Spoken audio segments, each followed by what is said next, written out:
Saya masuk, ya nanti. Ya, baik.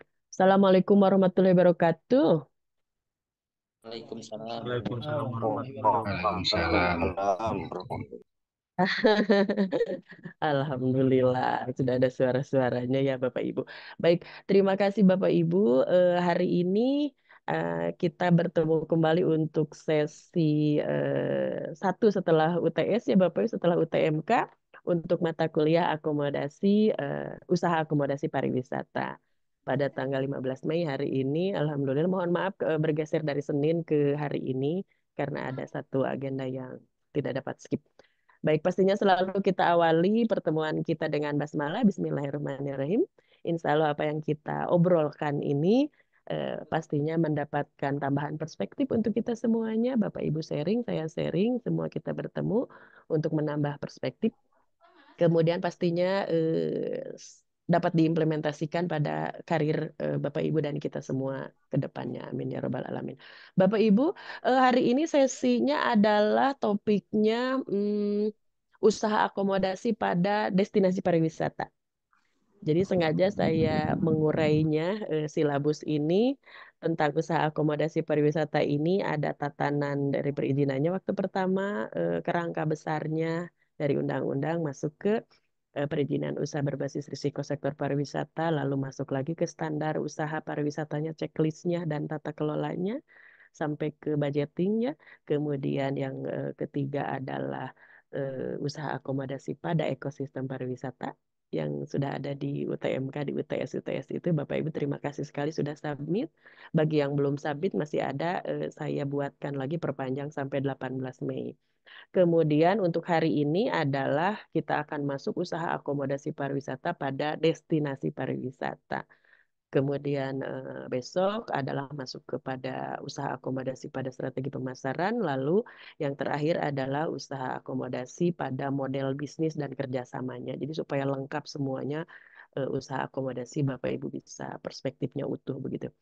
Nah, Bapak Ibu sebelum masuk ke materi saya share, jadi ini kan kita ngobrol tentang destinasi pariwisata.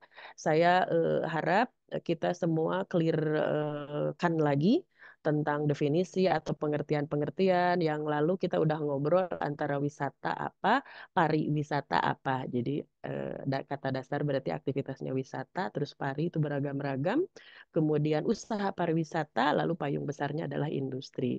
Jadi industri pariwisata itu adalah isinya kumpulan dari usaha-usaha pariwisata. Jadi mudah-mudahan itu sudah clear kita apa namanya posisikan. Lalu sekarang kita akan masuk destinasi pariwisata. Nah, itu nanti di perjalanan saya kadang di pengamatan saya suka ada masih kecampur-campur destinasi pariwisata, DTW, daya tarik wisata, kemudian objek wisata. Nah, itu juga kan perlu kita Bapak Ibu cermati kerangka-kerangkanya, dudukan pada tracknya begitu. Tapi sebelum ke sana, Bapak Ibu, saya ada satu video tentang destinasi pariwisata. Nanti mohon disimak dan kemudian tanggapan Bapak Ibu tentang apa sih destinasi pariwisata unsur yang ada pilar 5A itu. 5A itu adalah aksesibilitas, kemudian ada atraksi, ada aktivitas, lalu ada akomodasi, dan ada amenitas. Jadi mohon dari video ini Bapak Ibu nanti pendapatnya dari unsur 5 A itu apa tanggapannya, plus minusnya, dan sebagainya. Begitu Bapak Ibu. Kebetulan saya juga kan ini saya ambil yang di Bontang, Kalimantan Timur. Jadi lumayan nih kita sudah pernah mengeksplor ke sana juga. Jadi mohon disimak dahulu Bapak Ibu. Silahkan. Di Bontang, Kalimantan Timur. Assalamualaikum. Ini kita sudah sampai di gerbang kawasan Bontang Kuala ya teman-teman. Jadi kita sudah memasuki kawasan Bontang Kuala seperti ini. Nah, ini suasananya kanan kirinya itu udah ditumbuhi pohon-pohon seperti ini ya teman-teman. Dan cukup adem di sini. Dan itu tadi juga terlihat ada segerombolan monyet-monyet masih berkeliaran seperti itu ya teman-teman ya. Jadi suasananya masih suasana alami seperti itu ya teman-teman ya. Nah, ini kita memasuki area parkirnya untuk Bontang Kuala tadi ya teman-teman ya. Nah, kita jadi parkir dulu di sini, nanti baru kita kalau menuju ke sana itu, ke seberang itu, kita biasanya di sini ada angkutannya. Nah, ini anak-anak sudah sampai. Tadi anak-anak naik pick up seperti ini ya teman-teman ya. Nah, ini terlihat ini ya teman-teman, ini ada motor yang roda 3 itu ya teman-teman. Ini adalah angkutan untuk menuju daerahnya itu sana itu. Dan untuk biayanya itu naik motor itu ya teman-teman, itu 10.000 per kepala untuk dewasa. Dan satu motor itu bisa diisi 5 orang dewasa. Jadi kalau nggak mau jalan kaki pakai motor tadi. Nah, kalau saya tadi rame-rame jalan kaki aja. Nih kita akan menyeberang, maksudnya menuju ke ini ya, ke guest house Chung Pems tadi itu teman-teman. Jadi menyeberangnya itu menggunakan perahu seperti ini. Karena kami di sini ada 30 orang, jadi diangkut dulu 15 orang seperti ini. Nanti saya akan naik di perahu yang kedua. Jadi nanti dijemput lagi. Nah, ini mereka berangkat dulu menuju guest house-nya itu. Jadi seperti ini, terlihat seperti ini ya teman-teman. Rumah-rumahnya itu pun di atas air seperti ini. Jadi pakai kayu ulin, tiangnya cukup tinggi. Rumahnya itu ya seperti ini. Nah, nanti guest house-nya itu juga seperti ini di atas air, cuman dia lebih jauh ke depan sana kayak gitu teman-teman. Nah, ini perahu mulai jalan. Dan ini perahu yang saya naiki sudah menjemput tadi ya. Jadi kami berangkat lagi untuk yang kedua. Nah, seperti ini teman-teman ya, cukup ekstrim. Ini jaraknya deket banget dengan air.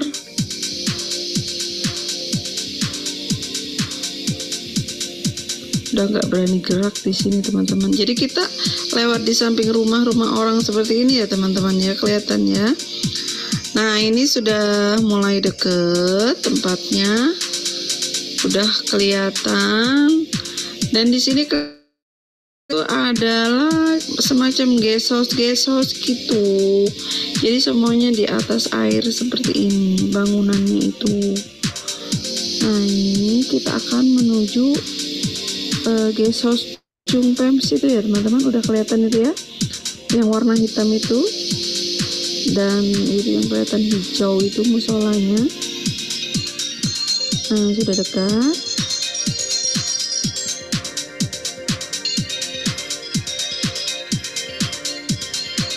Kita akan beristirahat sejenak di sini. Nah, ini kalau yang warna hitam ini seperti ini keadaannya. Ini sewanya 500.000 satu malam. Dan kita akan memasuki yang lebih besar, yang kapasitasnya untuk 15 orang ke atas. Yang harganya sewanya per malam itu adalah 1 juta. Tapi di sini kami akan mendapatkan fasilitas gratis karena kami tidak menginap, dan pemiliknya ini adalah mantan pesepak bola nasional pada masanya. Dan kami membawa anak-anak untuk bermain di Piala Suratin U14, maksudnya U13 di Bontang. Dan pelatih bola kami adalah mantan pemain timnas juga. Jadi mereka berteman. Untuk itu kami mendapatkan fasilitas gratis, alhamdulillah. Nah, ini tempat untuk bisa berenang ya teman-teman. Jadi memang sudah disediakan tempatnya seperti ini. Jadi ada tangga-tangganya seperti itu. Nah, ini bisa bebas berenang di sini. Ini airnya cukup keruh ya teman-teman, nggak bening. Dan kelihatan rada kotor seperti itu.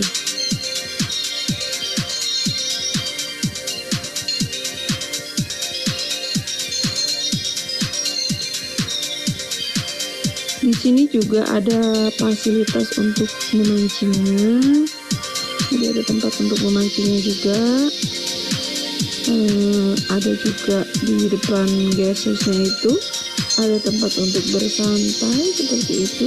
Nah, ini ada atapnya, ini bisa untuk memancing di situ ya teman-teman. Ini jika kita memandang jauh itu yang terlihat ya laut ya teman-teman. Dan di situ juga terlihat bangunan-bangunan di atas air seperti itu ya teman-teman ya. Nah, kelihatan ya teman-teman itu ya. Jadi di sini tuh banyak bangunan-bangunan guest house di atas air seperti itu teman-teman. Nah, untuk harganya itu pasti bervariasi karena masing-masing pemilik berbeda-beda membuat tarif harganya pastinya ya teman-teman ya. Jadi di sini banyak banget bangunan-bangunan di atas air seperti ini. Nih, sampai ke ujung sana itu juga kelihatan ya, itu bangunan-bangunan di atas air. Itu ya ada rumah juga, rumah pribadi maksudnya. Ada juga ya guest house yang untuk disewakan seperti ini. Jadi jika ingin liburan bisa menikmati liburan di sini. Banyak pilihan di sini ya teman-teman ya. Untuk kita beristirahat seperti ini.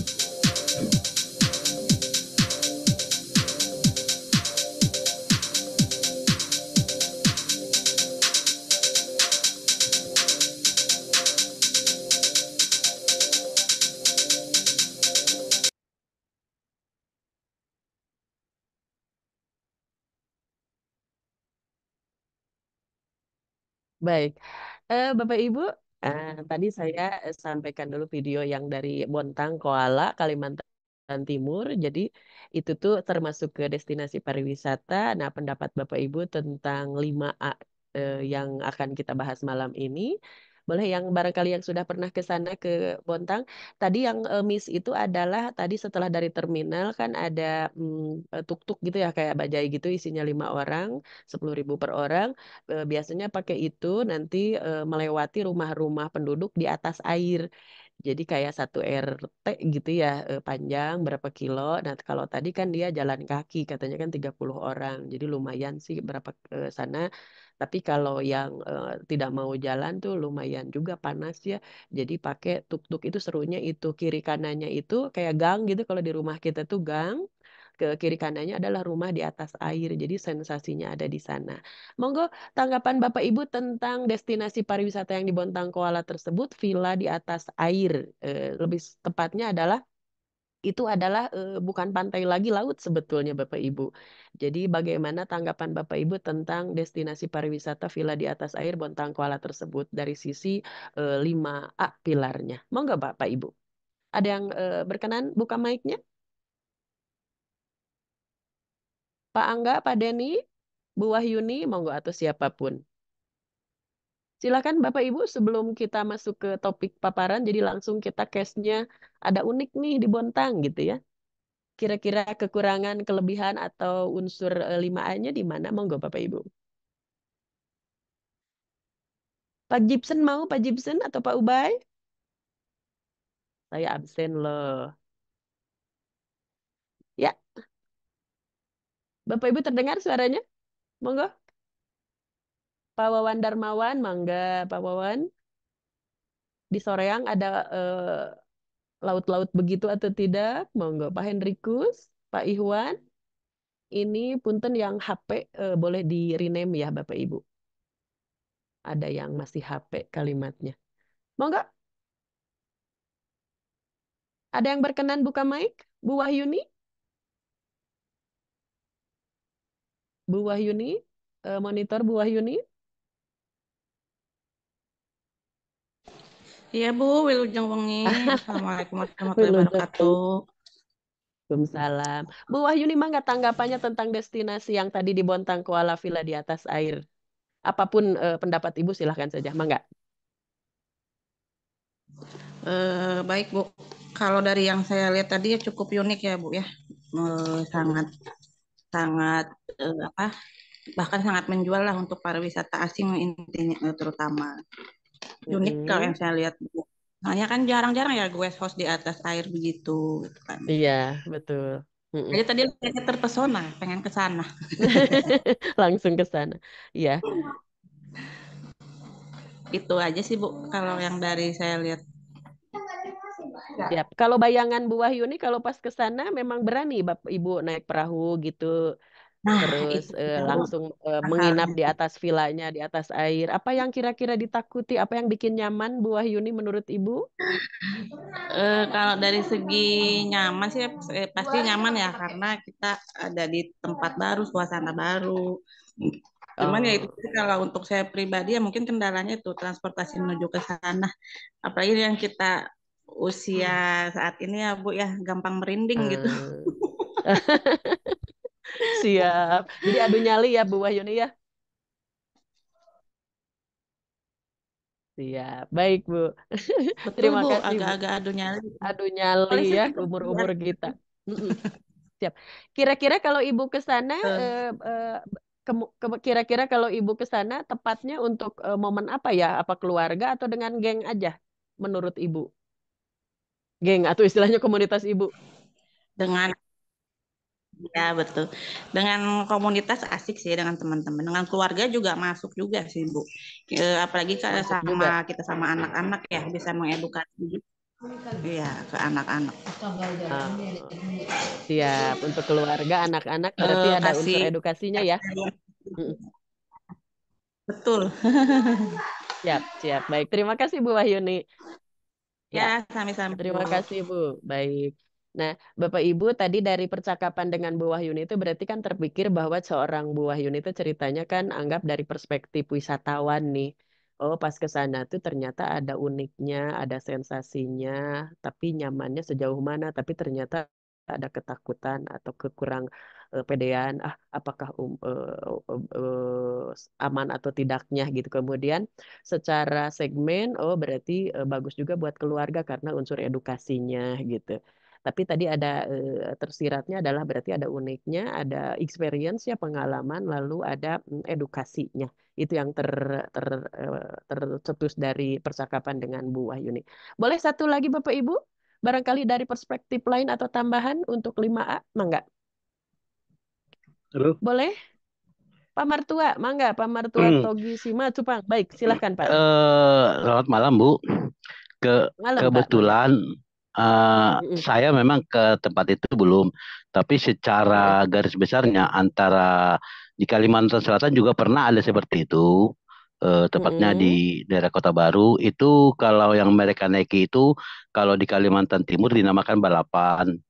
Sorry, ketinting. Mm-mm. Kelotok, kelotok. Kalau Ketintik. mesin kecil Kelotok, dibilang G. ketinting. Tapi kalau kita beralih ke Mm-mm. Kalimantan Selatan namanya balapan.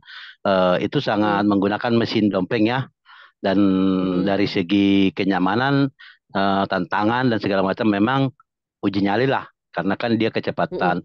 Terus Mm-mm. untuk tinggal di atas perairan ya dan segala Mm-mm. macam pada musim-musim tertentu terutama untuk di Kalimantan agak riskan Bu pada saat berenang karena ada Mm. beberapa Mm-mm. kejadian mereka terkena namanya orang di sana itu benang-benang atau ubur-ubur ya karena Oh, ada ubur-ubur. oh Mm-mm. namanya di sana itu bilang orang benang-benang Bu, Benang-benang. ubur-ubur Mm-mm. dan udah beberapa apa namanya beberapa orang yang sudah meninggal. Itu dia tuh Loh? panjang Mm-mm. sekali ubur-uburnya dan memang Mm. kalau untuk sensasi asik memang Bu di Mm-mm. dalam seperti itu dan kebetulan saya juga lahir di Mm-mm. pinggir pantai ya. Jadi saya tahu tentang Oh, pantai dan alhamdulillah. ah, ah. Dan Mm-mm. kebetulan memang untuk segala asik mengasik cuma untuk berenang pada musim-musim tertentu tuh pada musim ubur-ubur yang dikhawatirkan itu namanya di sana itu dibilang benang-benang. Dan apabila kita Mm. terkena benang-benang kalau untuk bekasnya ada dan kalau untuk ibaratnya 17 tahun ke bawah itu tidak tahan Bu karena di sangat panas sekali. Itu biasanya kan langsung Oh, dibawa ke rumah sakit ya. Nah, itu dan mm-mm. biasanya itu kan kalau untuk pantai di itu kan di Bontang ya. Ya, di Ya, Kaltim Bontang. Mm-mm. dan di Bontang itu kan nanti terus-terusnya ke Sangatta, Sangatta ke Bengalun itu sampai nanti kan di Aris Pantai itu kan nanti sampai ke Derawan Bu. Mm-mm. Iya, jadi Mm-mm. memang untuk tinggal di atas pantai memang sangat nyaman. Tapi kalau untuk berenangnya itu yang saya lihat kan di musim-musim tertentu sangat riskan dengan ubur-ubur atau dibilang orang sana benang-benang. Kalau untuk Siap, naik siap. perahunya sendiri, rata-rata yang di pinggir pantai untuk di Kalimantan memang mereka melewati pinggir-pinggir rumah karena banyak Mm. di sana kan banyak mayoritas Bugis. Mm-mm. Mereka kan tinggal di atas rata-rata tinggal di atas air. Memang menyenangkan. Cuma kan kondisi-kondisi tertentu itu yang dikatakan. Dan kalau lewat-lewat jalur-jalurnya itu kan biasanya itu eh, tiang-tiang rumah itu mengandung namanya tiram-tiram itu kalau kena Mm-mm. kulit akan terluka. Jadi memang Mm. nyaman sih Bu. Mm-mm. Cuma tantangannya kalau tidak ekstra hati-hati dan berenangnya memang sangat nyaman. Tapi ya itu kita harus Mm-mm. ekstra hati-hati pada saat bulan-bulan tertentu. Kita jangan sampai berenang karena Mm-mm. kita kan namanya di sana tuh benang-benang tuh atau bahasa kayak ininya kan kalau kita bilang ubur-ubur, mereka sana bilang benang-benang karena kalau kena badan tuh waduh sangat panas sekali Bu. Bisa sampai masuk rumah sakit kita. Itu Bu, bulan-bulan tertentu itu pada musim ubur-ubur itu aja sih Bu. Kalau saya ngeliat sekilas foto, kebetulan memang saya pernah dekat situ dan memang merasakan juga sensasi naik. Ada yang bilang kelotok, ada yang bilang balapan, ada yang bilang ketinting segala macam itu bermesin dompeng Bu. Itu, itu aja Bu. Kalau dari saya Bu, sekilas itu aja. Terima kasih.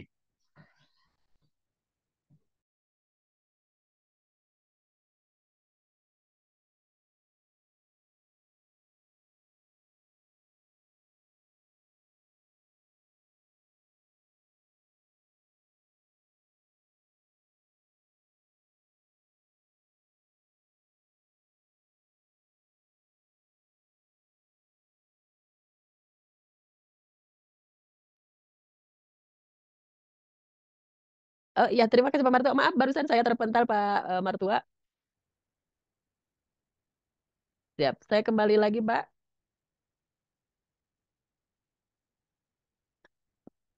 Baik. Mohon maaf, barusan terpental sinyalnya. Pak Martua, terima kasih. Monitor Pak Martua, Pak Togi. Iya Bu, kenapa Bu? Ay, maaf, ya siap. Berarti gini Pak, maaf barusan terpental. Bapak berarti sudah apal satu kalau untuk destinasi itu Bapak apal atau mengetahui karakter dari si lokasi tersebut ya Pak? Karena tadi kan Ya, ada musim benang-benang dan segala macamnya. Kalau kita ya, bedah dari sisi 5A akses berarti kan udah bagus, jalannya udah bagus kan Pak, aspal gitu ya, terus ada ya, terminalnya gitu ya Pak? ya. Kalau untuk apa namanya? Kalau untuk saat ini trans Kalimantan ya, kita bisa menempuh darat itu kan untuk ke Bentang cuma beberapa tahun yang sekitar 2010 2011 kurang karena banyak jalan yang dilewati oleh alat-alat berat karena itu kan di sana itu kan ada juga tambang besar. Kalau untuk sekarang sih sudah bagus Bu, termasuk ada di daerah Kalimantan Timur Samarinda itu banyak sering terjadi kecelakaan, dibilang orang apa gunung menangis, tapi sekarang udah bikin jalur dua. Kalau untuk akses kita bisa menggunakan dari Karang ini kan di Samarinda udah ada apa namanya udah ada bandara ya selain Balikpapan. Jadi lebih aksesnya lebih dekat dari Samarinda menuju Bontang itu sekitar ya 2 jaman lah Bu.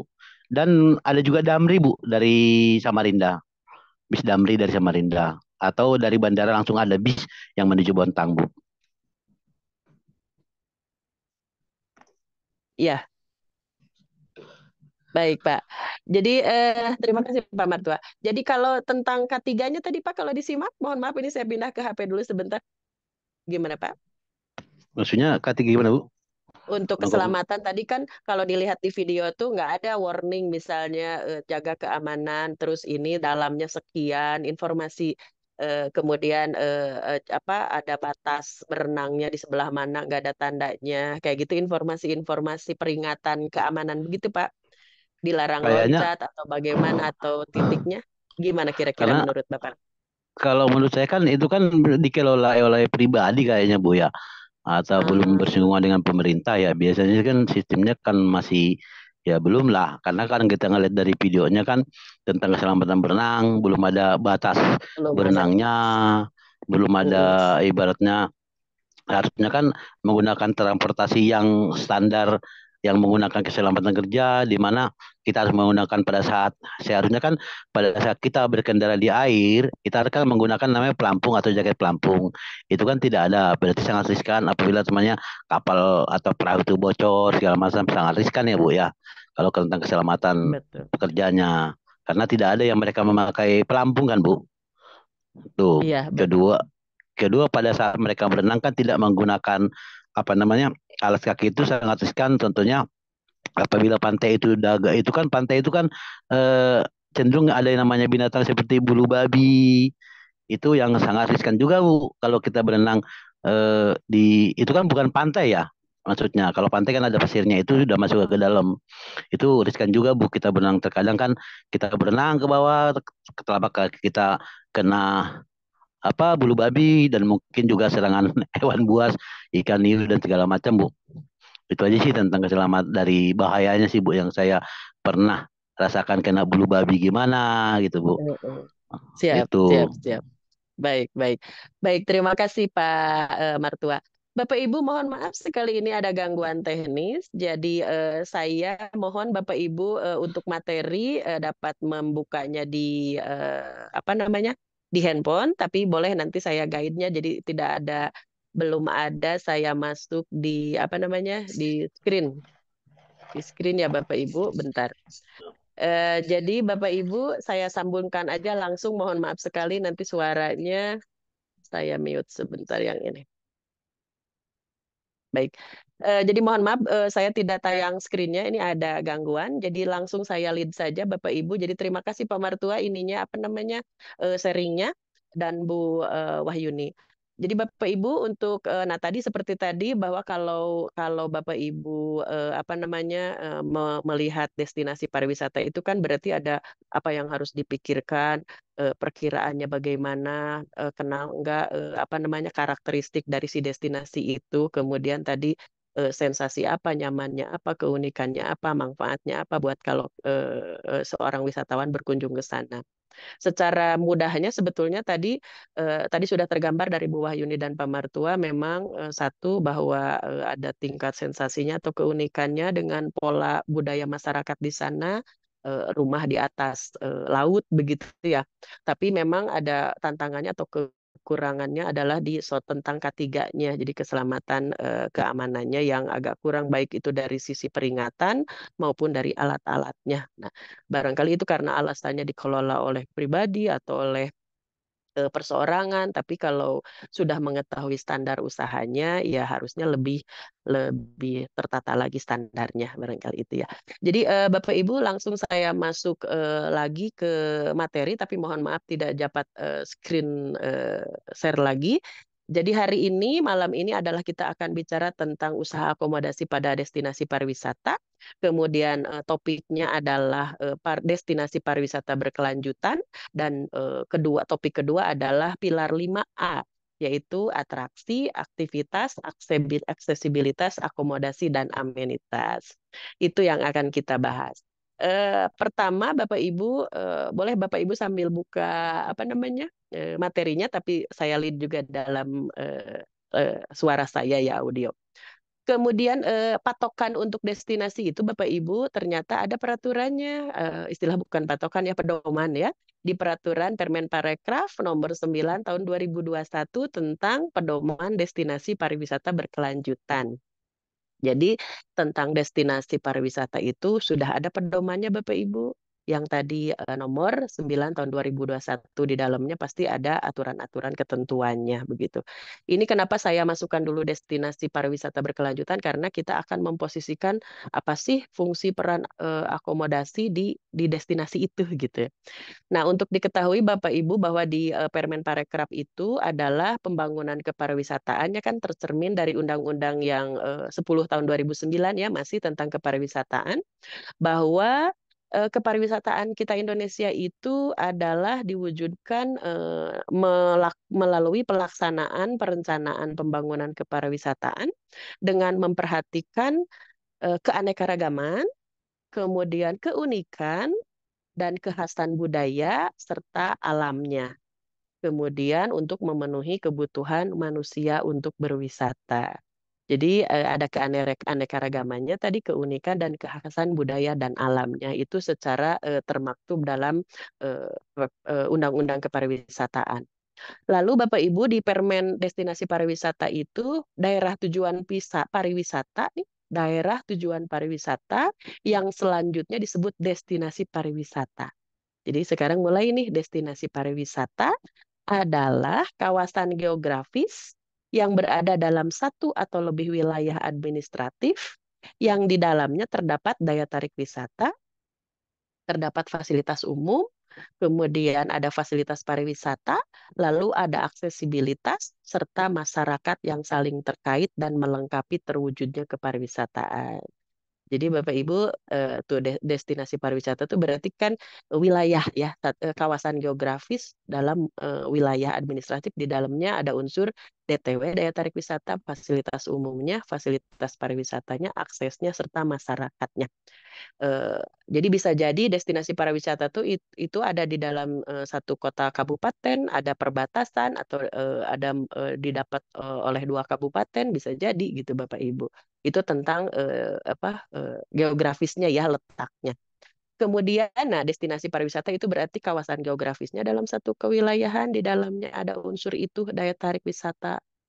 Nah, kemudian daya tarik wisata sendiri apa sih Bapak Ibu ya? Daya tarik wisata itu adalah segala sesuatu yang memiliki keunikan, keindahan, dan nilai yang berupa keanekaragaman, kekayaan alam, budaya, dan hasil buatan manusia yang menjadi sasaran atau tujuan kunjungan wisatawan. Jadi apa namanya, daya tarik wisata itu ya itu, kalau di dalam 5 pilar itu adalah atraksi, aktivitas gitu. A-nya 2 gitu Bapak Ibu. Ada atraksi, ada aktivitas. Harus Bapak Ibu bisa bedakan antara atraksi dan aktivitas. Nah, jadi mudah-mudahan definisi destinasi itu adalah kumpulannya wilayahnya secara geografis, di dalamnya ada unsur segala macam tuh 5 itu. Nah, di dalamnya ada daya tarik wisata tuh, ternyata daya tarik itu adalah segala sesuatu yang memiliki keunikan, keindahan, dan nilai yang berupa keanekaragaman, kekayaan alam, budaya, dan hasil buatan manusia. Begitu. Itu secara definisi. Lalu masuk ke pariwisata berkelanjutan, kita sudah ngobrol dari kemarin dari ekosistem, kenapa sih berkelanjutan gitu ya. Ternyata pariwisata berkelanjutan itu adalah pariwisata yang memperhitungkan dampak ekonomi, dampak sosial, dan dampak lingkungannya untuk bisa tetap beroperasi atau menghasilkan manfaat sampai ke masa yang panjang begitu. Jadi masa depan kemudian memenuhi kebutuhan pengunjung, kebutuhan industri, kebutuhan lingkungan, dan masyarakat setempat, serta dapat diaplikasikan kepada semua bentuk aktivitas wisata di semua jenis destinasi wisata. Nah, ruang lingkup pada pedoman destinasi pariwisata berkelanjutan itu ada 4, Bapak Ibu. Jadi yang diatur dalam pedoman destinasi pariwisata berkelanjutan tuh ada: satu, pengelolaan berkelanjutannya harus seperti apa. Yang kedua, keberlanjutan sosial dan ekonominya. Lalu ketiga, keberlanjutan budayanya. Dan keempat, keberlanjutan lingkungannya. Jadi segala macam sekarang Bapak Ibu unsurnya adalah keberlanjutan gitu. Kemarin kita ngobrol usaha akomodasi yang bertanggung jawab, berarti untuk mensupport industri pariwisata yang berkelanjutan. Nah, sekarang kita bergeser ke arah destinasi pariwisatanya. Dan di destinasi itu berarti ada 4 indikator itu Bapak Ibu: pengelolaan berkelanjutannya, keberlanjutan sosial dan ekonominya, keberlanjutan budayanya, dan keberlanjutan lingkungannya. Itu ada dalam destinasi pariwisata dari dalam permen tadi. Poin-poin checklistnya ada semuanya Bapak Ibu di permen tersebut. Kemudian Bapak Ibu, yang menarik di dalam permen itu tentang pedoman destinasi berkelanjutan, ada kata-kata begini Bapak Ibu: pelestarian adalah unsur yang dinamis bukannya statis. Nah, gitu. Ternyata pelestarian adalah unsur yang dinamis bukannya statis, di mana setiap unsur berperan memberikan fungsi kepada unsur lainnya, serta diartikan sebagai kesatuan sistem yang tidak dapat dipisahkan dari hubungan unsur perlindungan, pengembangan, dan pemanfaatan destinasi pariwisata. Berarti pelestarian itu pastinya adalah harus relate dengan kondisi terkini begitu.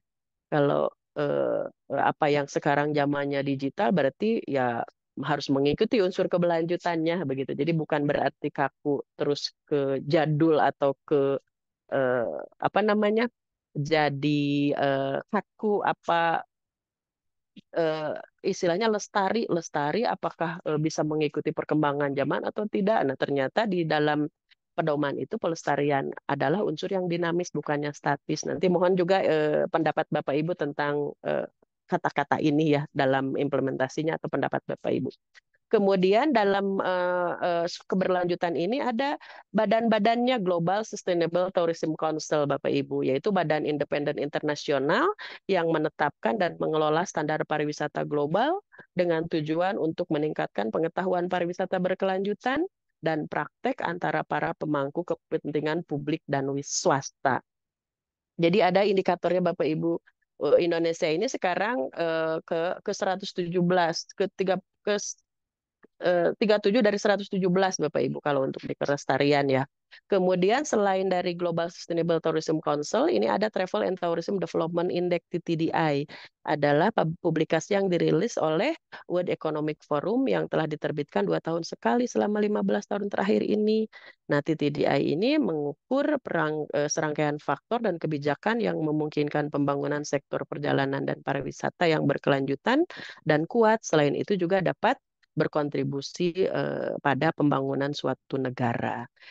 Itu secara berarti ada yang mengukurnya Bapak Ibu ya secara internasional. Nanti Bapak Ibu juga bisa update sebetulnya posisi itu secara keberlanjutan bagaimana ya. Kalau di data terakhir adalah 37 dari 117 ya.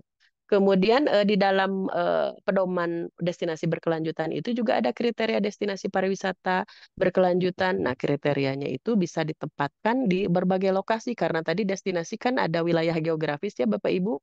Jadi bisa diterapkan di perkotaan, di pedesaan, di pegunungan, di pesisir atau kombinasi dari keempat jenis tersebut. Jadi destinasi pariwisata itu adanya di situ, di perkotaan, pedesaan, pegunungan, pesisir. Nah, tadi kalau tadi villa di atas air itu kategorinya berarti pesisir di dalamnya ada pantai dan laut, Bapak Ibu.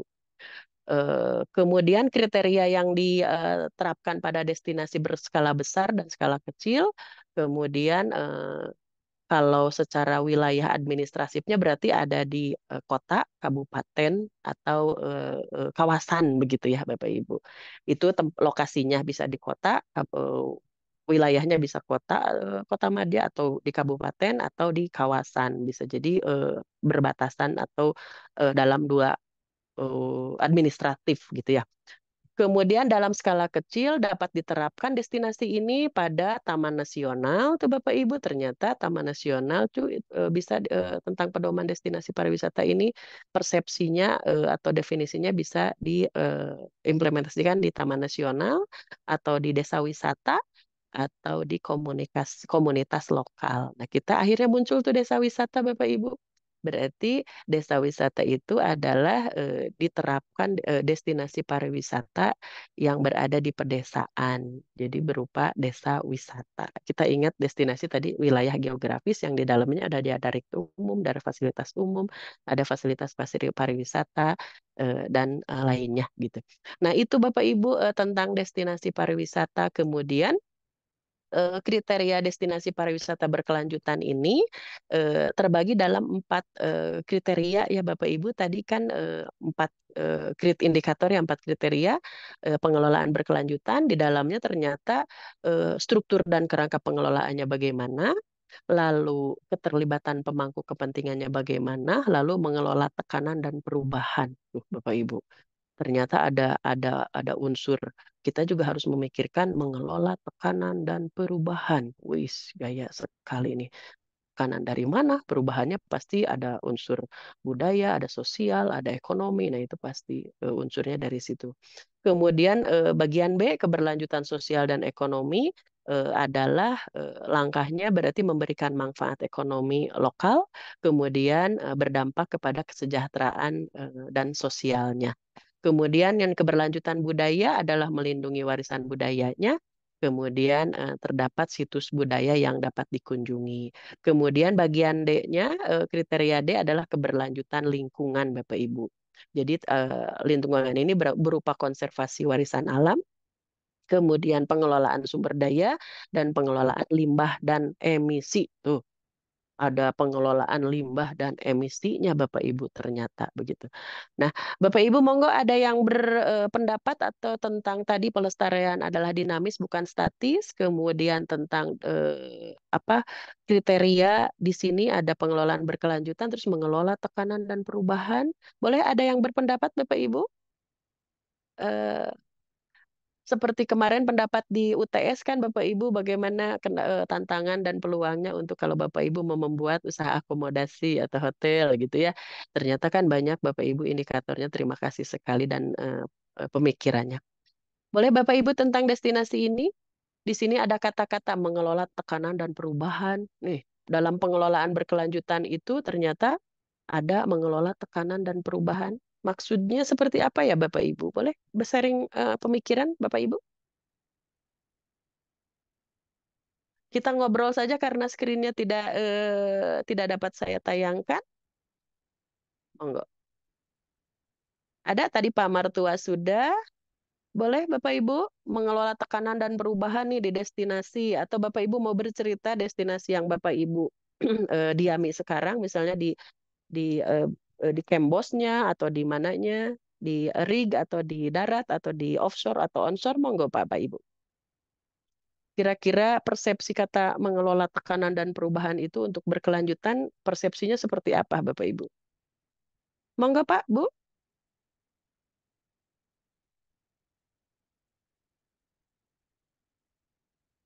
Ada yang berkenan? Ini kita sudah tanpa screen, nggak apa-apa sambil ngobrol aja, Bapak Ibu. Mohon maaf. Pak Yudianto mau? Pak Yudianto, boleh? Kemarin tuh ada yang dari, bentar Pak, siapa ya? Monggo, bebas Bapak Ibu. Berpendapat dulu tentang pengelolaan berkelanjutan di destinasi. Ada kata-kata mengelola tekanan dan perubahan. Kira-kira tekanan apa, perubahan apa, Bapak Ibu? Mangga. Pak Duta, Pak Hendrik, boleh Pak Ihsan? Saya absen lagi. Boleh Pak?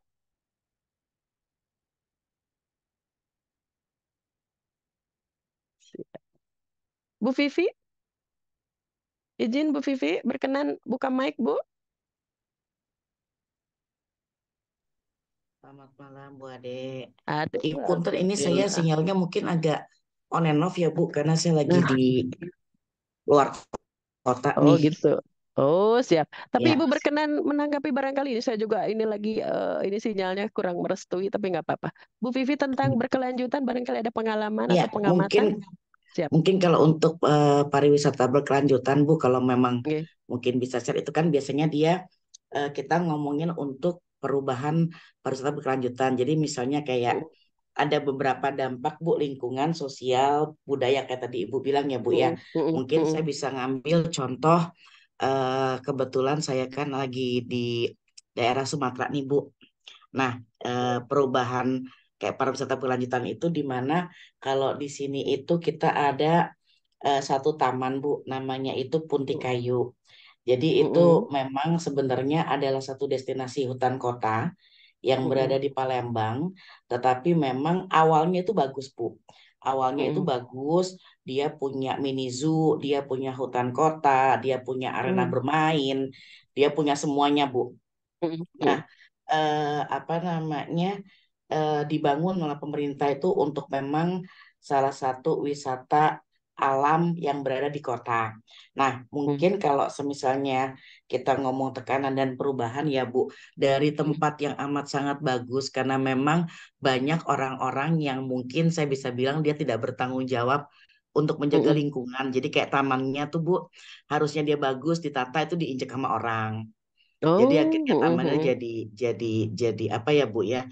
Jadi kayak hancur, kayak kayak rusak gitu Bu.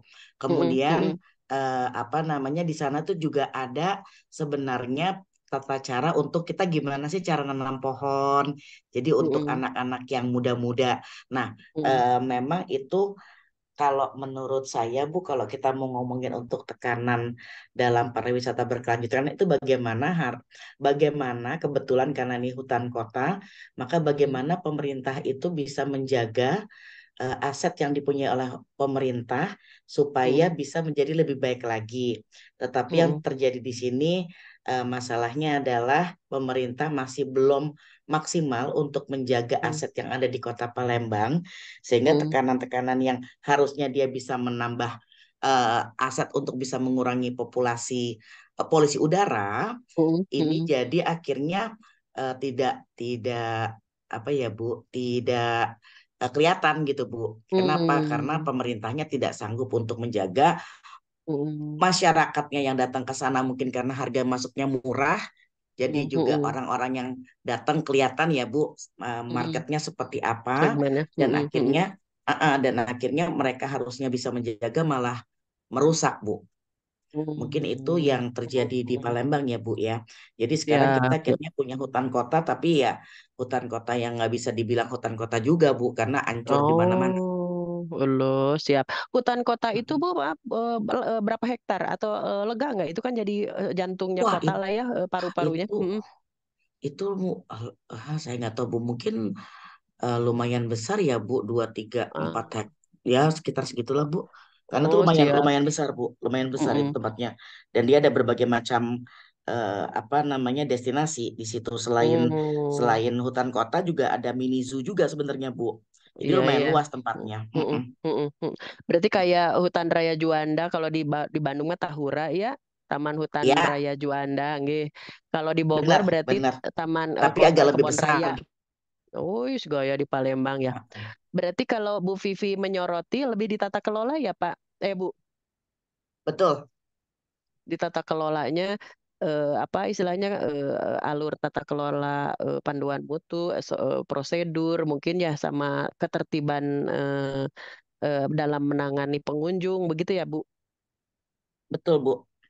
Siap, siap. Nah, tapi memang kalau aset Pemda tuh di satu sisi ya kalau dipegang aneh ya dipegang pemerintah daerah ini mohon maaf sekali untuk Bapak Ibu ini sebagai bahan diskusi.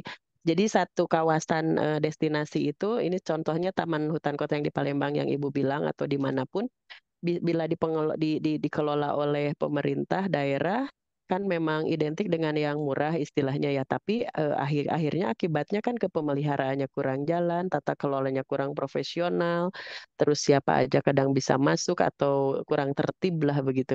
Apalagi ditambah dengan tadi Bu Vivi bilang mental atau perilaku habitnya yang pengunjung itu kurang ini ya Bu, kurang sadar kebersihan, kurang sadar kelestarian gitu ya Bu. Betul Bu. Iya, Jadi merusaknya. Siap, siap. betul. Iya. Baik. Nah, sekarang saya switch Bu Vivi. Ini Bapak Ibu sambil menyimak ya nggak apa-apa. Mohon maaf sekali. Ini kan yang kita lihat seperti itu. Nah, sebetulnya kita juga kami ya di sini ada beberapa praktisi pengelola pariwisata, baik itu kawasan wisata atau apa. Sering kita ngobrol dengan dinas-dinas pariwisata atau pemerintah daerah tuh akhirnya bagaimana sih supaya aset itu lebih profesional dikelolanya, akhirnya disewa kelola oleh pihak swasta. Nah, kira-kira ceritanya Bu Vivi nih sebagai benderanya misalnya punya perusahaan ibu. Ya udah nego aja dengan si pihak Pemda itu taman hutan itu. Udah saya kelola ya taman hutan kota ini sekian misalnya 20 tahun misalnya. Nah, kira-kira rencana Ibu ini kita sekarang berpikir sebagai konsultan nih ya, sebagai konsultan atau sebagai pengusaha yang akan ya udah saya kelolanya aset pemerintah daerah tersebut, destinasi tersebut. Kira-kira Bu Pipi berpikir bagaimana Bu? Oke, kalau misalnya Mm, untuk saya itu memang kalau saya sebagai sebagai ini ya Bu, sebagai partner dari pemerintah untuk bisa oke. membuat itu menjadi lebih bagus, otomatis kita Mm, mm, harus bikin jelas peraturannya seperti apa dulu Bu. mm, Peraturan kan itu ada beberapa, jadi peraturan di lingkungannya. Nah, seperti apa sih, mm, mana yang dilindungi, mana yang tidak dilindungi, mm, apa yang harus mm, dilakukan sama kita sebagai pengusaha untuk bisa menjaga mm, lingkungan dengan jelas. mm, mm, mm, Kemudian mm, di lingkungan itu sendiri juga kan pasti ada yang kayak konservasinya karena kan itu hutan kota ya Mm-mm. Bu, pasti ada yang Mm-mm. dikasih konservasi. Nah itu kita juga harus lihat daerah mana Mm-mm. sih yang memang kita bisa betul-betul kembangkan. Karena kalau Mm-mm. misalnya dari pengusaha, otomatis yang pertama kali kita lihat adalah kalau kita mengambil ini tempat, investment kita Mm-mm. berapa versus profit yang kita Ah. akan dapat, gitu kan Bu. Iya, ya. Pikiran Jadi orang ya swasta gitu lah ya. Siap, siap, siap. uang dulu atuh Bu itu mah ya gitu kan. Siap, Nah, siap. setelah kita udah lihat kemudian apa sih yang kita kita punya. Nomor dua yang menurut saya sebagai pengusaha mereka harus juga melihat untuk sumber daya manusianya Bu. Karena kalau tempatnya sudah dibikin peraturan yang jelas, sudah mulai dirawat, tapi sumber daya manusia yang menjaga area itu juga tidak tidak apa ya Bu, mumpuni mungkin saya bisa bilang ya Bu ya. Itu juga tetap aja pasti Profesional tidak atau akan. kompeten lah. Betul, itu otomatis juga Mm-mm. tidak akan berjalan dengan lancar, Bu. Jadi mungkin itu faktor-faktor yang awalnya dulu ya, Bu. Jadi otomatis kita harus benar-benar bikin renovasi dulu, mungkin perbaikan lagi, kemudian peraturan lingkungannya kita jelas, yang mana konservasi, yang mana tidak konservasi, kemudian sumber daya. Setelah itu barulah kita memikirkan bagaimana promosi, penjualan, branding dan lain sebagainya, Bu. Siap, siap. Terima kasih Bu Vivi. Jadi Mangga secara Ibu tidak Ade. langsung, siap. Berarti secara tidak langsung kadang Bapak Ibu ya kita kalau ngelihat satu destinasi, kurang terkelola ya, kurang terpelihara. Nah, berarti kita merasakan dari sisi visitornya atau wisatawannya. Tapi mulai Bapak Ibu sekarang berpikir kalau dari sisi saya sebagai konsultan atau sebagai pengusaha, apa nih akan yang saya kerjakan untuk satu destinasi itu gitu. Jadi tadi dari Bu Vivi sudah mengarahkan, oh berarti pemetaan atau mapping gitu, otomatis EVAS-EVAS ya, internal feasibility study sama external feasibility study biasa di SWOT analysis gitu ya. Jadi pemetaan untuk sumber dayanya bagaimana, pemetaan untuk proses bisnisnya, tadi alur-alurnya, layoutnya bagaimana, pemetaan dari keuangan juga otomatis, kemudian yang juga tidak kalah penting adalah pemetaan dari sisi pemasarannya. Jadi kalau saya runtutkan dari perkataan Bu Vivi itu boleh kita ingat berarti ke apa ya, pilarnya organisasi kan atau tak kemarin tuh di balance score kan itu berarti pemetaan proses bisnisnya, pemetaan kemudian produknya istilahnya produk dan jasanya untuk proses bisnis itu apa, kemudian pemetaan untuk keuangannya bagaimana, pemetaan SDM-nya bagaimana, lalu masuk ke pemasarannya pastinya ujungnya. Nah, itulah yang dimiliki oleh para profesional swasta itu, tapi bukan berarti pemerintah daerah tidak punya sebetulnya pemerintah daerah tuh Bapak Ibu ada merasakan ya saya punya pengalaman begini, maaf. Jadi Pemda itu dinas-dinas pariwisata kan sebetulnya di dalamnya tuh orangnya tuh pemikir ahli-ahli semua loh Bapak Ibu S2 S3 konsultan ahli dan segala macamnya. Jadi kalau membuat proposal bisnis atau program satu itu kan memang ideal banget gitu ya. Nah, kadang-kadang suka diajak nih kita para praktisi dari asosiasi misalnya apa hearing atau apa namanya di anggota dewan untuk persuasi anggaran dan segala macamnya.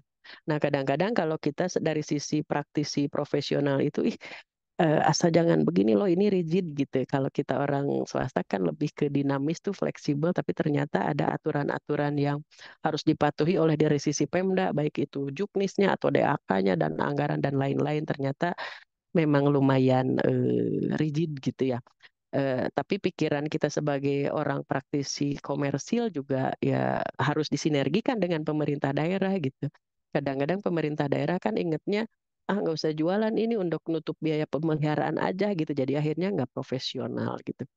Jadi Bapak Ibu terima kasih Bu Vivi tadi udah ada gambaran bahwa oh pemetaan dari semua sisi tadi mana yang hutan raya itu yang konservasi dari sisi produk dan jasanya dipetakan lalu dari sisi keuangannya otomatis ROI-nya tadi dipetakan dulu baru nanti majukan eksekusinya. Kalau jangan lupa Bapak Ibu selain SWOT analisis juga mulai juga dibedah dari sisi 5A-nya yang kalau untuk di destinasi dan pedoman-pedoman berkelanjutannya. Jadi Bapak Ibu mulai berpikir kalau saya dari sisi akademisi dan konsultan itu seperti apa. Tapi jangan lupa kalau membuat proposal bisnis itu memang bagus ideal, tapi harusnya implementatif Bapak Ibu bisa dilaksanakan. Nah, jadi tidak ngawang-ngawang banget. Nah itu tantangan kita nih Bapak Ibu. Bapak Ibu di sini yang sekarang ada di program S1 ini kan dicetaknya untuk menjadi akademisi iya, kemudian dari sisi konsultan pariwisatanya iya, lalu pengelola dan pelaku pariwisatanya juga iya gitu. Seperti itu Bapak Ibu ya. Jadi terima kasih Bu Vivi sharingnya. Tadi sudah ada gambaran destinasi, kemudian Sami-sami Ibu. keberkelanjutannya seperti apa. Siap Bu, nuhun. Saya lanjutkan kembali Bapak Ibu. Jadi tadi secara pedoman destinasi pariwisata berkelanjutan sudah kita obrolkan Bapak Ibu ya. Nah sekarang saya masuk ke ininya, ke apa namanya, pilar 5A-nya. Jadi pilar 5A, Bapak Ibu barangkali ada yang sudah mengenal biasanya 3A Bu Ade, cina gitu ya. Jadi tidak salah Bapak Ibu. Jadi ada yang bilang destinasi pariwisata tuh 3A-nya inget ya, aksesibilitas, atraksi dan amenitas. Ya boleh saja 3A itu gitu ya. Tapi saya pakai yang 5A Bapak Ibu. Ada yang bilang 7 juga ya, nggak apa-apa saya ambil yang 5 ya, karena di sini kalau aksesibilitas tuh sudah ada benar satu ya. Jadi pertama aksesibilitas yaitu transportasi, komunikasi, maksudnya ke aksesibilitas Bapak Ibu ya. Kemudian yang kedua adalah atraksi. Nah, atraksi saya tambahkan ke unsur yang kedua. Jadi ada atraksi, ada aktivitas, jadi dibedakan Bapak Ibu. Makanya jadi tadi aksesibilitas satu, kemudian yang kedua atraksi dan aktivitas itu jadi 3 Bapak Ibu. Jadi udah 3 nih A-nya. Kemudian kenapa atraksi sama aktivitas dibedakan? Jadi kalau atraksi itu adalah sesuatu pertunjukan, sesuatu keunikan, kekhasan dari budaya dan manusia atau masyarakat di sekitarnya. Misalnya ada panen padi, ada festival laut, ada apa. Nah itu atraksi yang dipertunjukkan, ada tarian, ada apa budaya dan keunikan masyarakat sekitarnya gitu ya. Itu atraksi itu berarti yang ditunjukkan, yang di apa namanya, yang diperform ya, yang diperformkan baik itu dari budaya, kemudian masyarakatnya, kemudian atau yang dibuat gitu ya. Kemudian ada aktivitas. Nah, kalau aktivitas itu adalah si wisatawan itu harus bisa beraktivitas dong. Aktivitasnya apa ya gitu. Tadi aktivitasnya kalau yang Bapak Ibu lihat di villa itu yang di Bontang tadi di Villa Air, atraksinya berarti sebetulnya atraksinya nggak ada nih karena nggak ada nih kekhasan mungkin kalau ada, mungkin ada pada saat itu budaya masyarakat setempatnya yang lagi ada upacara adat atau apa gitu ya tadi nggak kelihatan. Tapi adanya aktivitas, yaitu aktivitas si wisatawan selama di daerah destinasi itu. Pasti kuliner pasti ya, menikmati masakan, hidangan dan segala macamnya, kekhasan-kekhasan. Tadi aktivitasnya adalah berenang ternyata gitu ya. Berenang tadi di lautnya. Kemudian aktivitasnya memancing gitu ya. Tadi ada memancing di sekitar itu. Lalu aktivitasnya tadi ada apa, nyanyi-nyanyi atau restoran gitu ya. Atau ada gatheringnya dan segala macamnya. Bahkan ada menyusur pakai perahu menyusur rumah-rumah warga ya, rumah-rumah yang di sekitarnya. Nah, kalau aktivitas itu berupa seperti itu Bapak Ibu. Jadi aktivitas si wisatawan selama di situ apa gitu. Kalau atraksi adalah berarti yang perform dari budaya atau masyarakat sekitarnya atau yang perform yang dibuat gitu untuk dilihat, untuk dinikmati, untuk ditonton gitu. Nah, itu kenapa saya tambahkan atraksi dan aktivitas itu beda. Pengalaman saya Bapak Ibu yang jago itu, bukan yang jago maaf ya, yang menantang itu, yang lebih menantang itu kalau kita sedang handle resort Bapak Ibu. Kalau city hotel kan itu otomatis ya udah bed and breakfast sama meeting room gitu ya, sama restoran lah, FB lah ya gitu, FB outlet. Tapi kalau udah di resort Bapak Ibu, berarti karena itu yang kelebihannya adalah harus memikirkan apa ya aktivitas yang ada untuk para tamu yang ada berkunjung ke resort saya, dari mulai jogging, dari mulai nanam padi, dari mulai berkuda, dari mulai apapun gitu ya. Gimana caranya tamu 2 malam di saya tuh nggak diem aja merenung gitu kan. Nah itu sampai diada-adain aja. Nah itu jagonya atau tantangannya yang pegang resort tuh seperti itu. Lalu atraksi, bagaimana sih di resort itu? Misalnya ada pertunjukan masyarakat sekitarnya yang dilibatkan atau pertunjukan dari perform yang regulernya dari kita diadakan, tontonan atau apa malamnya mau diapakan gitu. Nah, yang seperjalanan saya tuh megang resort tuh rada lumayan tantangannya karena harus itu tuh kenceng di menciptakan atau mengembangkan mengkreasi atraksi dan aktivitas Bapak Ibu. Seperti itu aksesibilitas, atraksi dan aktivitas jadi udah 3A. Nah, tambahannya ini yang amenitas. Amenitas ada tambahannya akomodasi Bapak Ibu. Kalau yang 3A itu kan aksesibilitas, atraksi, amenitas. Udah aja akomodatif itu ada di dalam amenitas. Kalau saya sekarang atau Bapak Ibu coba mencerna yang 5A supaya lebih ke breakdown gitu ya. Akomodasi pasti usaha akomodasi yang kita sudah bahas bersama di 3 topik yang lalu tuh ya. Kemudian amenitas itu berarti ada fasilitas umumnya Bapak Ibu, ada kulinernya di skema perjalanan itu kan ada ya untuk oleh-olehnya dan segala macam. Jadi itu Bapak Ibu sejarahnya kenapa sejarahnya saya buat 5A gitu supaya lebih terrinci antara unsur atraksi dan aktivitasnya harus dipikirkan itu 2 itu. Lalu amenitas dan akomodasinya.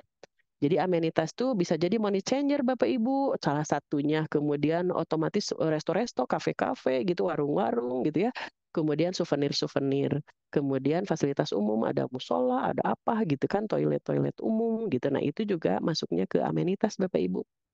Kemudian kalau aksesibilitas, jangan lupa komunikasi juga termasuk di sana Bapak Ibu. Transportasi iya, itu yang jadi apa namanya membawa satu orang ke seorang itu transportasi bisa diakses. Dan jangan lupa juga komunikasi juga itu. Jadi sarana komunikasi itu masuk ke akses. Apakah bisa diakses nggak ini si daerah ini tuh gitu.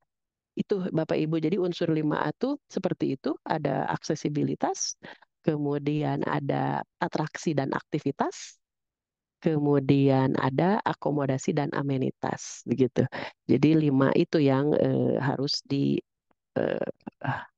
create oleh Bapak Ibu semuanya.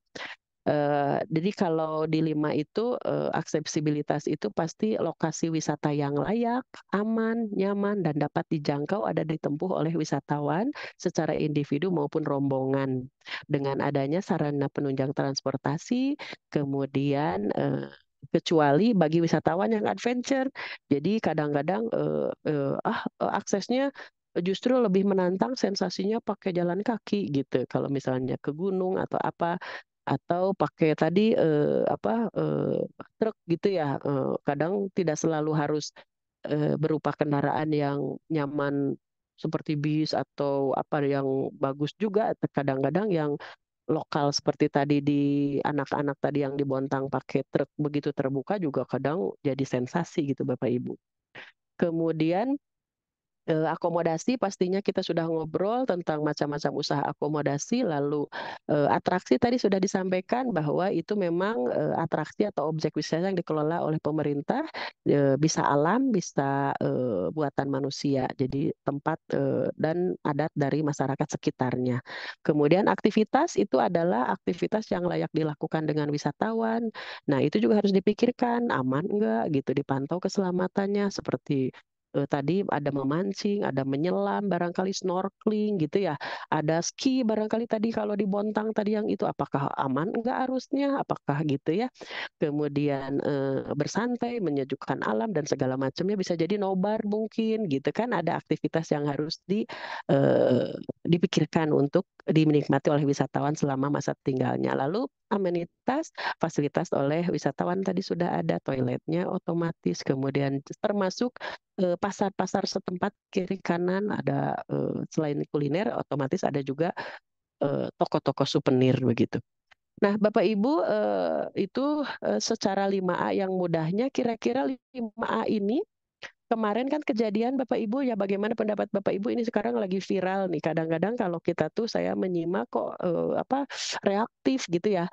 Yang bis pariwisata yang terguling di Subang itu di Ciater kemudian studi bandingnya anak SMK Bapak Ibu Lingga orang Depok terus lagi jalan-jalan perpisahan di Bandung terus turnya ke Ciater ternyata kecelakaan gitu terguling bisnya akhirnya viral, akhirnya saya sih kita memandangnya di gabungan industri pariwisata Indonesia nih terutama yang di Jawa Barat Bapak Ibu kok ini reaktif banget gitu misalnya Pak Gubernur langsung membuat surat edaran jadi jangan studi banding keluar provinsi gitu di dalam provinsi saja lalu di Jakarta studi banding diharuskan di dalam kota saja jangan keluar kota begitu.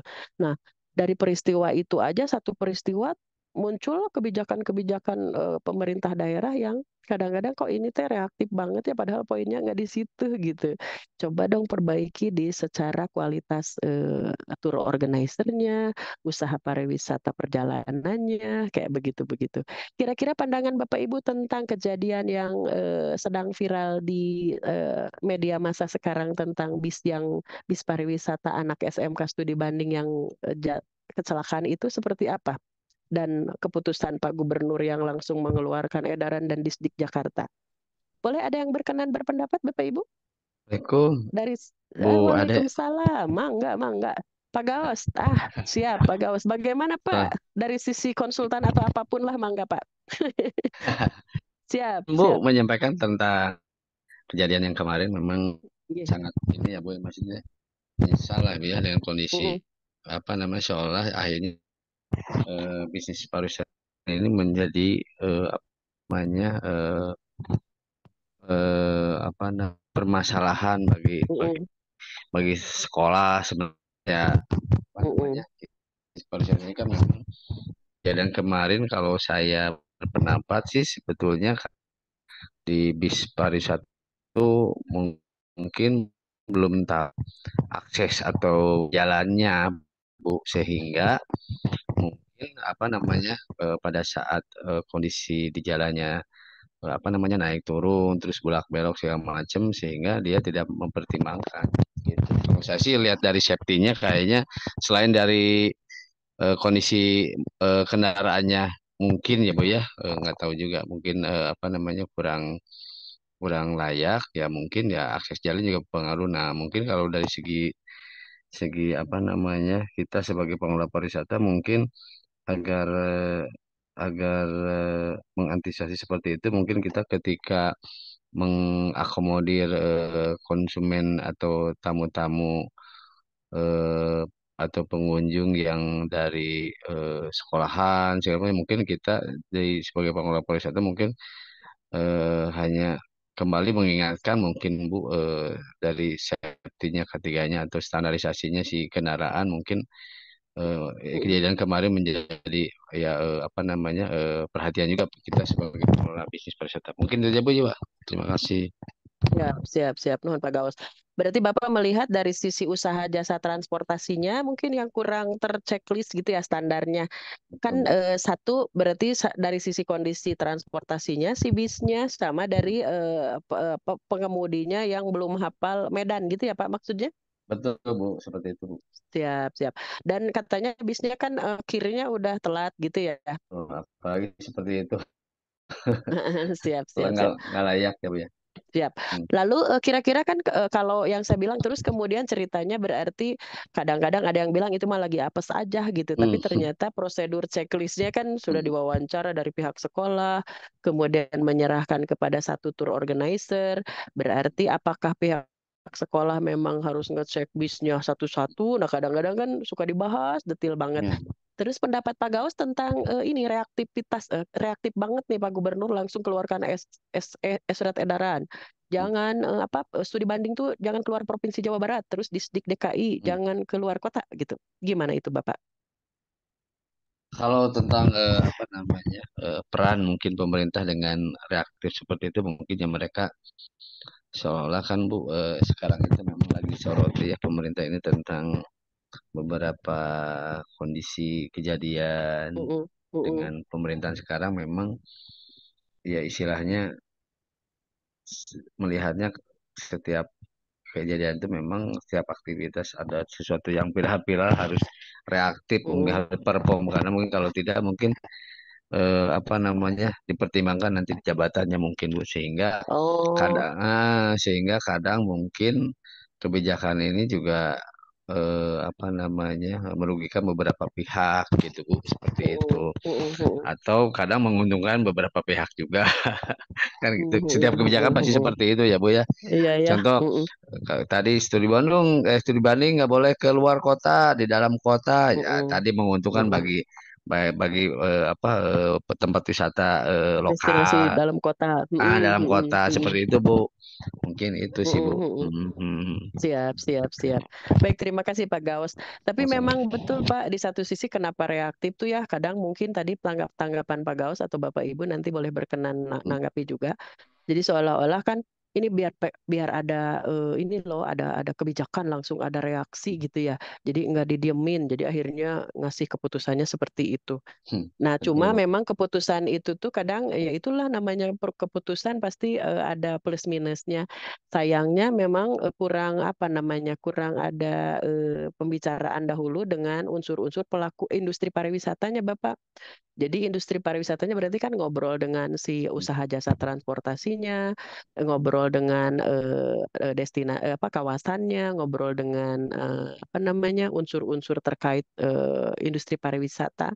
Ini bagusnya gimana, keputusannya bagaimana. Nah ini kan langsung sekian hari kejadian, kalau nggak salah kan terbitnya langsung 2 hari gitu ya, 2 hari atau 3 hari langsung terbit surat itu Pak tanpa tanpa ada listen apa hearing audiensi dengan para pelaku pariwisata itu Pak industri.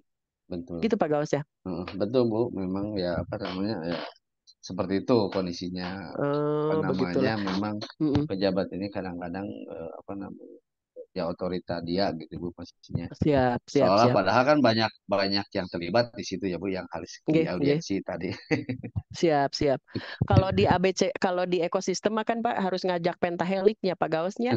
Betul Jadi Ibu. kan ada akademisinya diajak, kemudian bisnisnya, industrinya, lalu komunitinya, lalu medianya gitu diajak ngobrol. Tapi barangkali takutnya, kelamaan ini waktu audiensi mah terus Birokrasi. mungkin gitunya Pak Gausnya. Ya mungkin Siap, seperti siap. itu Bu.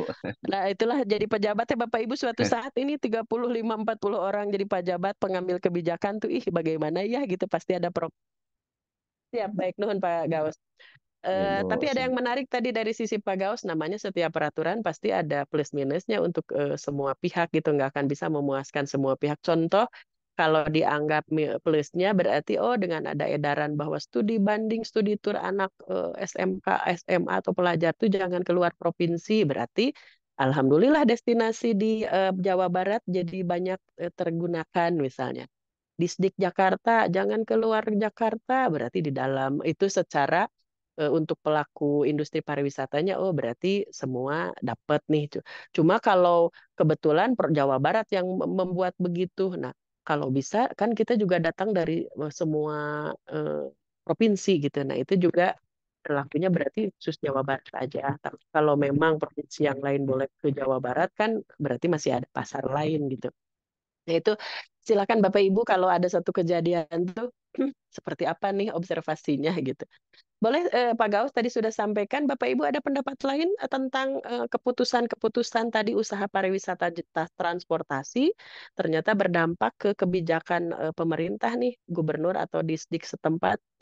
Jadi bisa merugikan di satu sisi, bisa menguntungkan. Monggo ada pendapat lain tentang kejadian itu transportasi itu kan ke akses. Boleh Bapak Ibu, mangga? Atau ada contoh-contoh lain, silahkan Bapak Ibu. Tadi Bu Vivi sudah di Palembang, kemudian kita sudah berangkat ke Ciater, Subang, atau mau silahkan. Kebetulan, nah contoh yang studi tour itu, contoh seperjalanan saya juga kan mainnya juga di pernah menggarap target pasar studi tour itu, Bapak Ibu ya. Jadi kalau studi tour itu kebayang saya punya kamar tuh misalnya 65 kamar, satu kamar istilah saya tuh grosiran Bapak Ibu. Segmen budget hotel ya, bintang 2 ya.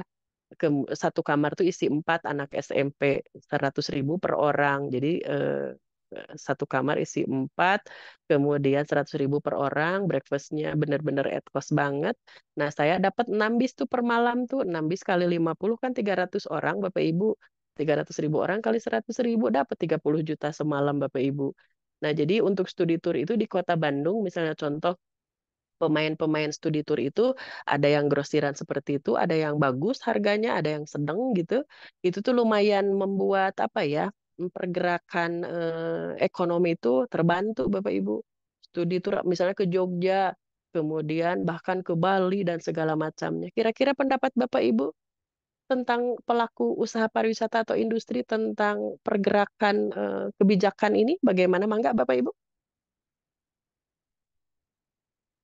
Ada? Bu, izin tadi menambahkan dikit Oh, siap, terkait Pak yang Gaos. Gimana?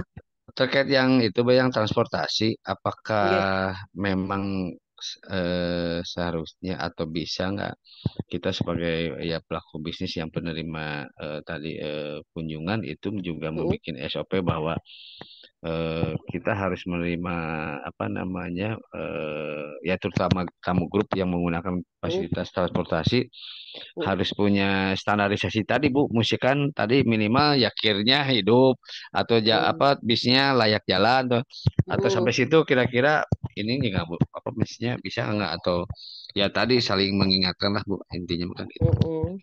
Siap, siap, siap.